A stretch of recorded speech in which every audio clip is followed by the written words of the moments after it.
Well, hello. Welcome to Episode 1 of Stronger Than the Struggle. If you've ever felt stuck in grief, depression, or just trying to find your way back to yourself, this is for you. Today, I'm going to discuss a little bit about me. I'm going to share how I came to become a coach and share a little bit about my mental health journey. Basically, I've been dealing with mental health issues for almost my entire life. And I didn't even realize when I was a teenager just what some of those issues were. It wasn't until I was 23 years old that I first discovered exactly what I'd been feeling my entire life. I was raised by a Christian mother and a Christian family, and I was born with a disease called coloboma. Basically, it causes blindness in me of my right eye and a huge blind spot in my left eye. My grandfather had it, and my mother had it, and she gave it to me. And so when I was growing up, I was raised with the attitude of a can-do spirit. I remember vividly being asked by the Ohio Bureau of Vision Rehabilitation Services what I couldn't do. And honestly, I hated the question because I didn't dwell on what I couldn't do. I was raised by my mother and taught to dwell on what I could do. But even through my teen years, there was this ongoing sense of disconnect. I kind of just felt melancholy a lot. And honestly, I attributed it to teenage angst. I was the nerd. I was the geek. I just thought that's what life was about. And then I got to college. Now, remember, I said I was a nerd and I was a geek. And basically, my life was revolved around academia. I was good at it. I thrived. I knew what I was doing. When I got to college, I made some great friends, and I was starting to feel a little bit better. But then I graduated college. And for the first time, I had my very first episode of major depressive disorder. It was mild, or maybe moderate, but I finally broke down and sought help. And that's when I learned that what I'd been dealing with my entire life was a disease or something called dysthymia. And the way my counselor described it to me was that most people at their baseline, they're at 0. Those of us with dysthymia, we kind of are at -1 or -2. We're not really fully depressed or clinically depressed, but we kind of have this sense of, it's almost like our normal is just below what everyone else's normal was. And I also refer to that as my quarter life crisis because when I left college, well, I didn't really know what was going on. I mean, my life was revolved around academia. And for the first time in my life, I wasn't involved in academia. I had a great job. I had great parents and everything was going good, but I didn't know what my purpose was anymore. And so that's when I started first seeking help, and I got some help from those situations. And I'm glad I did because that helped me prepare for what was going to come next.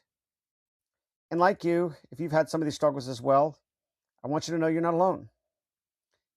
I thought I was alone. I actually thought I was the person going through all this myself. I didn't know. And so, you know, I, I found out that I wasn't alone. So as we go continue on our journey here today, this podcast is going to be about helping you that are dealing with faith and mental health and activities. In my story, activities or running was a great aspect of dealing with one of the greatest tragedies of my life that really almost destroyed me, almost destroyed my marriage. I want to share that with you today. So I told you about when I had my first depressive disorder. But in 2011, I lost my mother. Now, my mother, I told you, I heard a coloboma from her. She was a semi-professional country western singer before she got married. And she gave that up, and she still continued to sing. She raised me to sing. Our life was pretty much surrounded by music. And that becomes important too later on. She had breast cancer when she was in her early to mid-40s. And I still remember the look of fear and terror when she had that first diagnosis. But through some treatment, she beat that, and she was in remission for almost 17 years. And then it came back. And it came back with a vengeance. And she fought it for probably close to 15 to 18 months. And even though she was still struggling physically, it appeared on the outside that she was looking to make a recovery. Her tumor markers were going down. Yes, she was in and out of the hospital with some issues, but it seemed like she was on the verge of winning the battle. However, the Wednesday before she died, she went in for a chemotherapy treatment and they immediately sent her to the ER. I didn't find out till Friday what was going on, but when she went to the ER visit, they decided they were done with treatment. She met with hospice on that Thursday and she discussed her options. And then on that Friday, she met with me and my wife and let us know what was going on. To say it was a shock was an understatement. I was devastated. I remember going out in the yard and taking some drumsticks. I'm a little bit of a drummer too. And I found a container or something, and I just beat the living daylights out of that out of frustration and anger. I was scared. I was hurt. I didn't know what to make of this. And then by Saturday, my mother was down to just having 2 to 3 sentences. It was amazing how fast she was going downhill. And then by Sunday, she was able to speak maybe 2 or 3 words. And then by Monday, she was catatonic. So she found out she was done with chemotherapy on Wednesday. Friday, she tells me, and late Monday into Tuesday, she passes away. This was a huge blow in my life. I love my father, still had him, but he was struggling as well. They'd been married almost 50 years, and they'd been by each other's side thick and thin. But for me, it sent me into one of the worst cases of grief and depression of my entire life. I stopped actually living, and I became basically surviving. I knew that I wasn't living anymore. I knew that my life was just existing. It was like this huge darkness was over me. And I was grumpy. I was irritable. I was biting off the head of my 12-year-old daughter. I was being irritable towards my wife. And this went on for close to a year. And even though I tried and to get out of this picture, to get out of this funk, my time with God was not challenged. I didn't turn my back on God. I still knew God was there, but I just couldn't find a way out of this darkness. It was just perplexing to me. I knew I wanted to come out, and I knew eventually I would come out at the other end, but I knew that this wasn't living. This was existing, and barely existing at that. And towards the end of April, beginning of May of 2012, my wife looked at me and said that, honey, I love you, and I love you dearly, but I can't stand living with you. You have to do something. If you don't find a way to deal with this, if you don't find a way to change the way you're acting, to change your behavior, I'm going to have to leave. And that was the catalyst I needed to make a change. I don't remember why I chose to do a 5K. I remember that every time I would try to exercise up to that, I would try to do walking exercises, and I had to hump it as a walker to get my heart rate up. So I kind of had in my mind this idea that I wanted to be running. I remember 2 or 3 years before that, sitting in a friend's church, listening to their pastor talk about how he'd run a marathon. And I was awed that, man, someday I'd love to do that. So I guess you could say that when I decided to run, I decided it was just something that I wanted to do. I knew I could walk, and I knew I had to walk really fast to get my heart rate up. So I thought, let's train for a 5K. Now, honestly, I had never run a day in my life.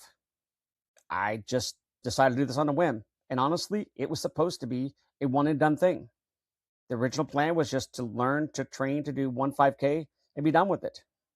I still remember that first month. I started out with a simple plan I found online, which taught me to run my first mile over a month. Yeah, it took me a month to build up to that. And I still remember this plan. It was basically the first week you ran 3 times a week. You ran a 16th of a mile, and you walked 3/16 of a mile, and you repeated that 4 times. And the next week it was an eighth and an eighth. And then the third week it was 3/16 and a 16th. And then the final week you ran a mile. I still remember that joy of that very first mile I ran. It's been over 12 years now, and I still remember that joy. I still remember how excited I was. And I was very lucky because the people in my life that were runners, when I told them about the fact that I was running my first mile, They didn't look at me, oh, it's just a mile. Oh, well. No, they encouraged me. They supported me.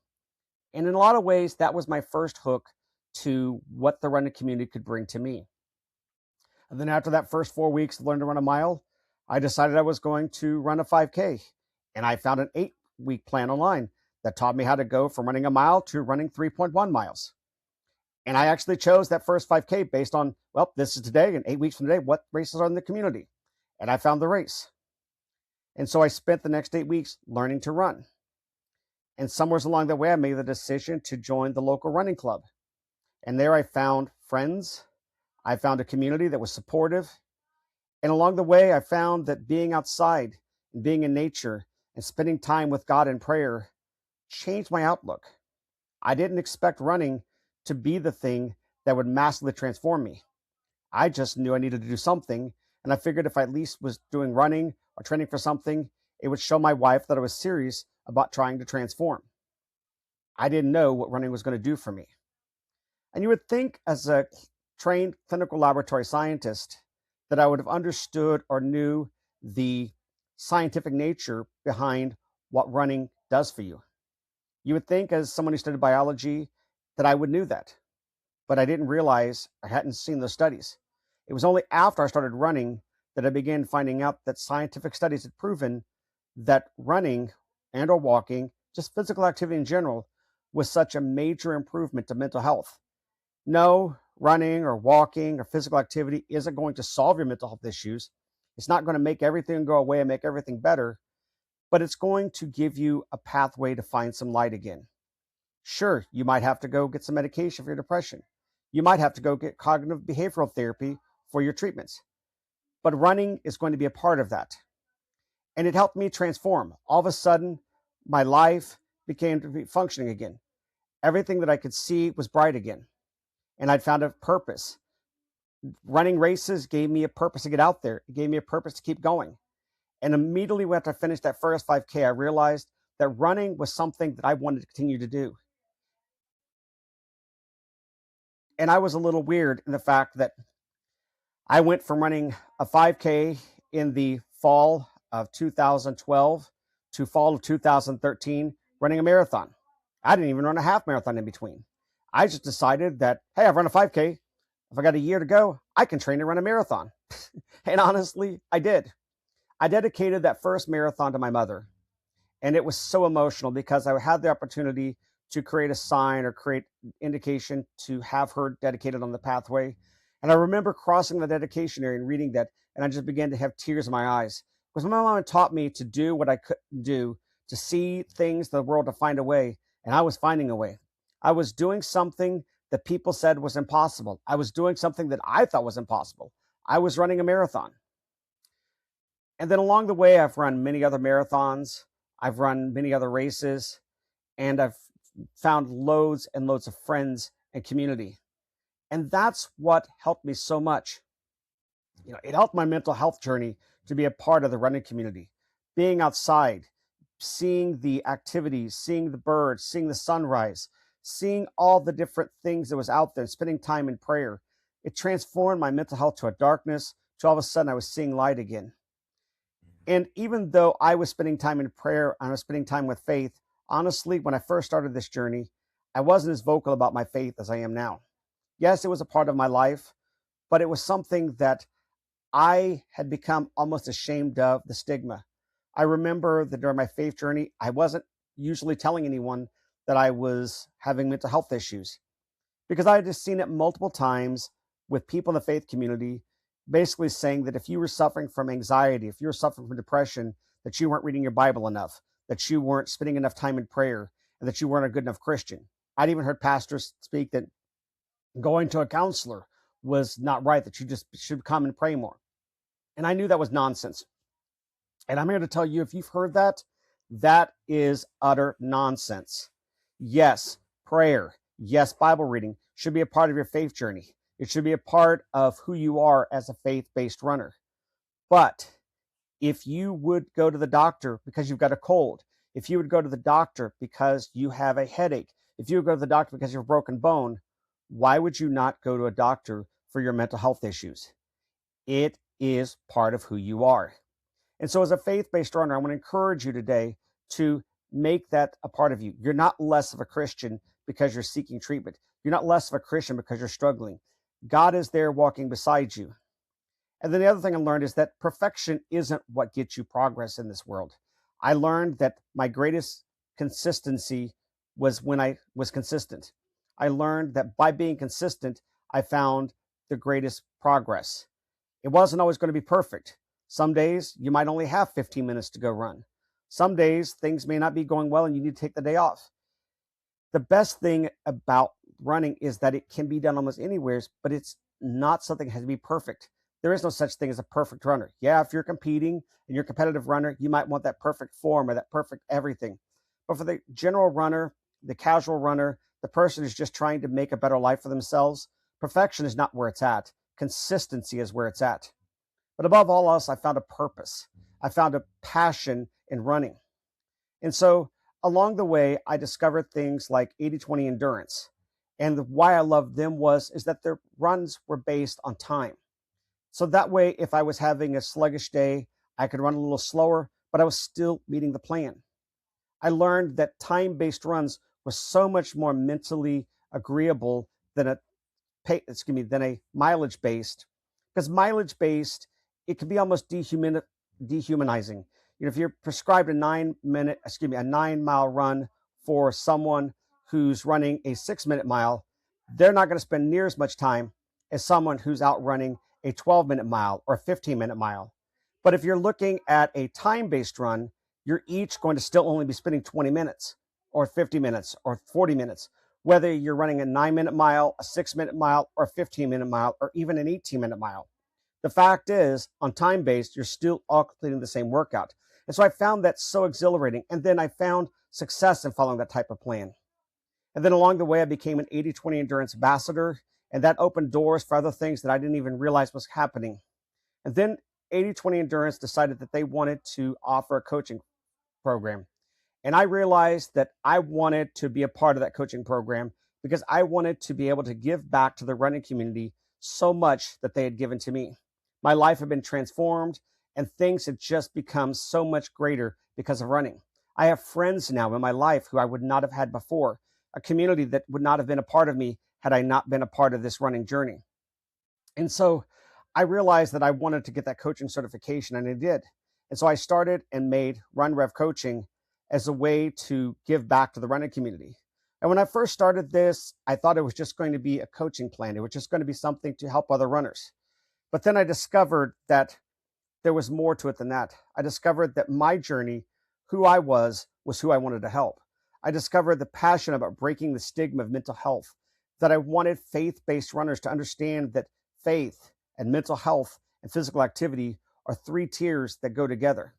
If you functioned or focus on just your physical health and your spiritual health, then you're going to more than likely be struggling in your mental health because you're not really supporting that. And if you're supporting just your mental health and your physical health, there's a chance that your other aspects are going to be falling apart.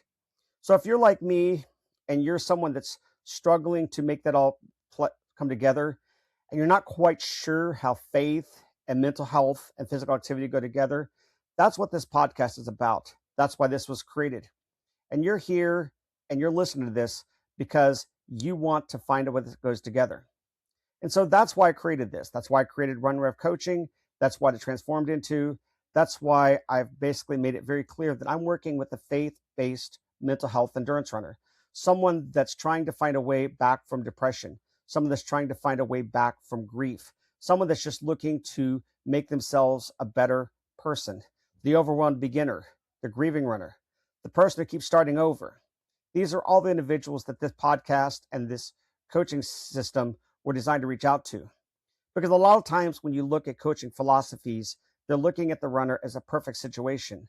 They're looking at the runner who's got the perfect motivation.